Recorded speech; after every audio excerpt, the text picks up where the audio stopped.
अध्यक्ष महोदय, आज सदन में माननीय राज्यपाल महोदय द्वारा पढ़ा गया अभिभाषण पर चर्चा हो रही है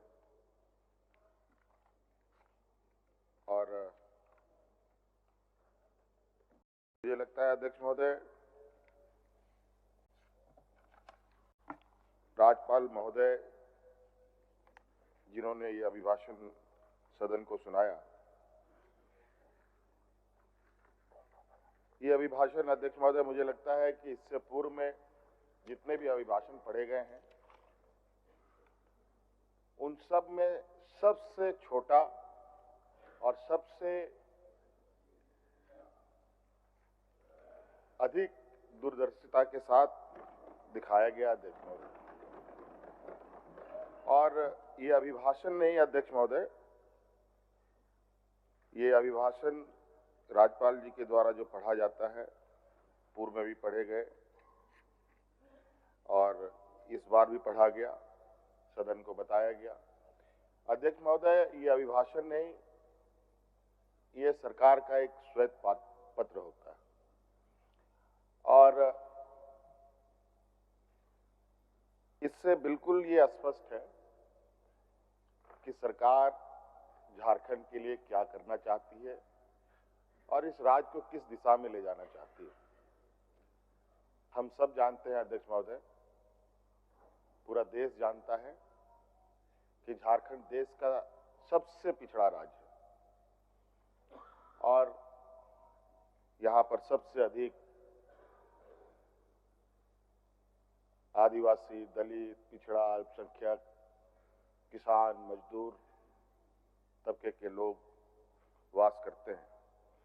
कहने को तो अध्यक्ष महोदय, देश आजाद होने के बाद देश के सबसे बड़े, बल्कि दुनिया के गिने चुने उद्योगों में से, बड़े उद्योगों में से कई उद्योग इसी राज्य में लगा। चाहे हम बोकारो स्टील प्लांट की बात करें, चाहे चिस्सी की बात करें, चाहे देश का पहला खाद उत्पादन करने वाला सिंदरी फर्टिलाइजर फैक्ट्री की बात करें, चाहे और उस समय की बात है अध्यक्ष महोदय, जब देश को टाटा बिरला के नाम से जाना जाता था और वो टाटा बिरला भी इसी राज्य में सबसे पहले इन लोगों ने अपने कार्यकलाप, अपने उद्योगों को लगाना प्रारंभ किया था अध्यक्ष महोदय। उसके बावजूद ये समझ से परे है अध्यक्ष महोदय कि इस राज्य के ऊपर कौन सा ऐसा अभिशाप लगा कि यहां के लोग भूमिहीन होने लगे, बड़े पैमाने पर विस्थापित होने लगे, बेरोजगार होने लगे, अलग अलग राज्यों में पलायन की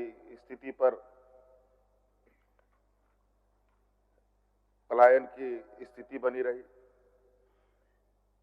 ये बहुत गंभीर विषय रहा है और मुझे लगता है कि इसी पीड़ा को लेकर हमारे अग्रणी नेताओं ने, आदरणीय दिसुमगुरु शिबू सोरेन जी, वीर शहीद निर्मल महतो जी, विनोद बिहारी महतो जी, अनगिनत ऐसे हमारे नेता रहे हैं, हम लोग के मार्गदर्शक रहे हैं, जिन्होंने एक अलग राज्य की परिकल्पना रखी।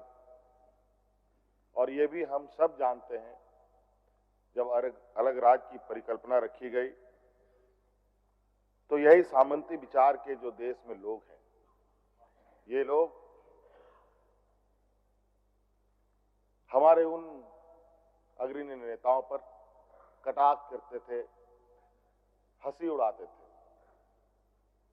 क्या ये आदिवासी लोग, माझी लोग अलग राज्य ले पाएगा? ये लोग तो हड़िया दारू पी करके पेड़ के नीचे पड़ा रहेगा। अध्यक्ष महोदय, हमें गर्व है उन महापुरुषों के ऊपर जिन्होंने अपना लक्ष्य को साधे रखा और एक लंबी लड़ाई लड़ी और अंतोगत्वा 2000 ईस्वी में जो लोगों को असंभव लगता था वो संभव करके दिखाया, अलग राज करके दिया। माननीय हमारे विपक्ष के लोग बराबर इस बात को कहते हैं कि आदरणीय अटल बिहारी वाजपेयी जी ने राज को अलग किया। ये बात सही है अध्यक्ष महोदय। अटल बिहारी वाजपेयी जी तत्कालीन प्रधानमंत्री थे, उन्होंने इस बात पर मुहर लगाई जरूर, लेकिन यह भी सत्य है अध्यक्ष महोदय कि गरीब, गुरुआ, किसान, मजदूर, इन सब लोगों को कोई हक, अधिकार उसके घर पे लाके नहीं देता है अध्यक्ष महोदय, उसके दरवाजे पे लाके नहीं देता है अध्यक्ष महोदय। उसके लिए उसको संघर्ष करना पड़ता है, और छोटा मोटा संघर्ष नहीं अध्यक्ष महोदय, ये तो अलग राज का बात था। और इस राज की लड़ाई दिन, महीने नहीं, साल नहीं, बरसों बरस गुजर गए अध्यक्ष महोदय।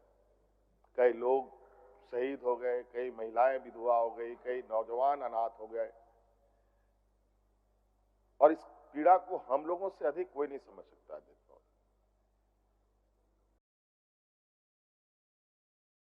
2000 ईस्वी के बाद 2019 तक इस राज को क्या मिला अध्यक्ष महोदय? शायद 2019 में अगर हम लोग की सत्ता नहीं आती अध्यक्ष महोदय, मुझे नहीं लगता है कि इस राज को कोई बचा सकता था। ये एक ऐसे दलदल में इसको ढकेलने का प्रयास हुआ अध्यक्ष महोदय कि जहां ये दोबारा उभर ना पाए। और अध्यक्ष महोदय, उस समय याद कीजिए, लोग यहां हाथ में राशन कार्ड लेकर के भात करके मर रहा था अध्यक्ष महोदय। किसान आत्महत्या करने के लिए मजबूर थे अध्यक्ष महोदय, कई किसानों ने आत्महत्या किया अध्यक्ष महोदय। उसका गवाह मैं भी रहा हूं अध्यक्ष महोदय। मैंने देखा उन किसानों को जिन्होंने आत्महत्याएं की, जो भूख से मरे अध्यक्ष महोदय, उनको भी मैंने अपनी आंखों से देखा। ये स्थिति हमारे विपक्ष के लोगों ने इस राज का एक लंबे शासनकाल में इन लोगों ने बनाया अध्यक्ष महोदय। और अध्यक्ष महोदय, हम लोगों की सरकार 2019 में महागठबंधन की सरकार बनी, और उस समय भी सरकार को सत्ता से बेदखल करने के लिए कई तरीके के हथकंडे अपनाए। मैं नहीं जाना चाहूंगा उस विषय पर, लेकिन उन वक्त का मैं कुछ विषय आपके सामने रखता हूं कि जो हम लोग चूंकि राजनीतिक क्षेत्र में है तो इन सब चीजों पर नजर रहती है कि राज अलग होने के बाद कभी भी इस राज में किसी के चेहरे पर, किसी के, चाहे वो सरकारी कर्मचारी हो, चाहे आम नागरिक हो, गरीब गुरुआ हो, महिलाएं, किसी के, सब डरे सहमे अपनी जिंदगी कैसे जिए उसी पर वो लोग संघर्ष में लगे रहे। लेकिन अध्यक्ष महोदय, 2019 में प्रोजेक्ट भवन से मंत्रिमंडल सचिवालय तक, यहां तक कि विधानसभा परिसर में भी लोग ढोल नगाड़े लेकर के गुलाल अबीर के साथ सरकार का स्वागत, धन्यवाद, और उनके चेहरे पर जो मुस्कान देखता था अध्यक्ष महोदय, ये आप अंदाजा नहीं कर सकते। मैं बोल नहीं पा रहा हूं कि लोगों में क्या उत्साह रहा है। कहीं ना कहीं अध्यक्ष महोदय, आज दोबारा सरकार को इस मकाम में पहुंचाने का इस राज्य की जनता का एक बहुत बड़ा भूमिका है अध्यक्ष महोदय, और मैं उनका भी आभार प्रकट करता हूं अध्यक्ष महोदय। और अभिभाषण में अध्यक्ष महोदय बिल्कुल स्पष्ट रूप से है, और हम इस बात को जानते हैं हमें कहां से काम करना है, और हमने बार बार ये कहा है, हमारा ये सरकार ये प्रोजेक्ट बिल्डिंग से चलने वाली सरकार नहीं है, ये गांव देहात से चलने वाली सरकार है। गरीब गुरुआ की यहाँ के किसानों के, यहाँ के नौजवानों के, यहाँ के महिलाओं के, यहाँ के जरूरतमंदों के लिए सदैव तत्परता के साथ पूर्व में भी हमने काम किया है, आगे भी करेंगे। और हमारा ये मानना है अध्यक्ष महोदय, जब तक गांव की अर्थव्यवस्था, गांव के लोगों की आर्थिक स्वावलंबी नहीं बढ़ेगी तो राज्य को आगे बढ़ाना या राज्य के सर्वांगीण विकास की परिकल्पना करना व्यर्थ है अध्यक्ष महोदय। और हम जानते हैं अध्यक्ष महोदय, ये कई राज्य अलग होते हैं अध्यक्ष महोदय। कोई भाषा के आधार पर राज्य बसा है, कोई वहां के भौगोलिक दृष्टिकोण से राज्य बसा है, कोई बोलचाल के वजह से वो राज्य जाना जाता है।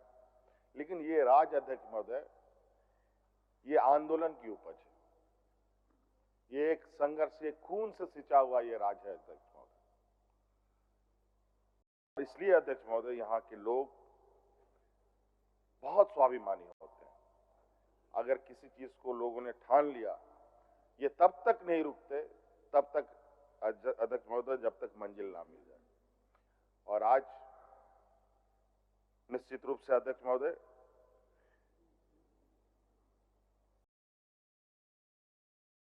राज्यपाल महोदय के अभिभाषण में हमारा लक्ष्य स्पष्ट है। इस राज्य के हर वर्ग और जो हमारे शहीदों का सपना है, उसको पूरा करने का हम लोग, पूरी सरकार कटिबद्ध है अध्यक्ष महोदय।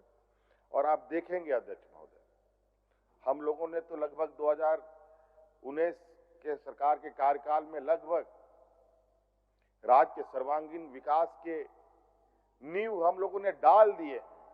अब उस पर बिल्डिंग खड़ा करने की आवश्यकता है अध्यक्ष महोदय। ये पूरा लगभग हम लोगों ने जो एक जमीनी स्तर का जो विषय है वो हमारे पहले ही तैयार है। और अब बहुत जल्द आप देखेंगे अध्यक्ष महोदय, चाहे शिक्षा के क्षेत्र में हो, स्वास्थ्य के क्षेत्र में हो, यहाँ के भूमिहीन के लोगों के विषय में हो, यहाँ के लोग जो रोजगार से संबंधित विषय है उसको लेकर हो, ये सभी चीजों के अवसर इतने बड़े पैमाने पे आने वाले समय में इस राज्य को मिलने जा रहा है अध्यक्ष महोदय। अध्यक्ष महोदय, कि अभिभाषण है, अभिभाषण पर हम अपनी बातों को रख रहे हैं और मैं बहुत बोलने के इच्छा में भी नहीं हूं, बल्कि कार्यों को लोगों के आंखों के सामने दिखाना हमारी पहली प्राथमिकता है, ताकि लोगों को ये पता चले कि आज हम लोगों ने कितनी लंबी लकीर इस राज्य के लिए खींचा है। बहुत सारे माननीय 7 बार, 8 बार, 9 बार, 10 बार यहाँ माननीय सदस्य लोग जीत के आए हैं अध्यक्ष महोदय। और परिवर्तन अगर कहीं दिखा है अध्यक्ष महोदय अलग राज्य होने के बाद, तो 2019 से परिवर्तन होना दिखा है। चाहे आधारभूत संरचना को लेकर हो, चाहे अध्यक्ष महोदय पर्यटन के क्षेत्र में हो, चाहे अध्यक्ष महोदय रोजगार सृजन को लेकर हो, और आज अध्यक्ष महोदय हमारे, क्योंकि इस राज्य में मजदूर तबके के लोग बहुत हैं, हम लोग ये देश का पहला राज्य है अध्यक्ष महोदय जहां हम लोगों ने श्रमिकों के लिए सबसे बेहतर कानून बनाया है अध्यक्ष महोदय। और उसके वजह से आज देश के अंदर हो या देश के बाहर हो, अपने मजदूरों की सुरक्षा के लिए सरकार खड़ी रहती है अध्यक्ष महोदय। और अध्यक्ष महोदय विशेष नहीं, और आपका बहुत बहुत धन्यवाद अध्यक्ष महोदय।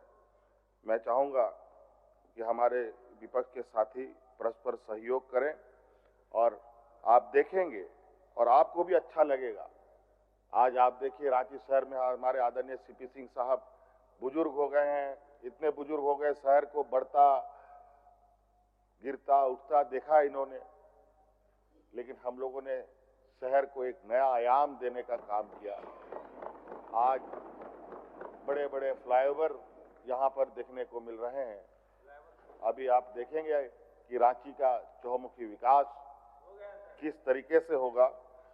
हर दिन एक नया अध्याय इस राज्य में जुड़ेगा। अध्यक्ष महोदय, बस आज तो हम लोग चलना शुरू किए हैं, अभी तो बहुत तेजी से और रफ्तार के साथ चीजों को आगे हम लोग बढ़ाएंगे। अध्यक्ष महोदय, मुझे बोलने का आपने अवसर दिया, बहुत बहुत धन्यवाद। जोहार।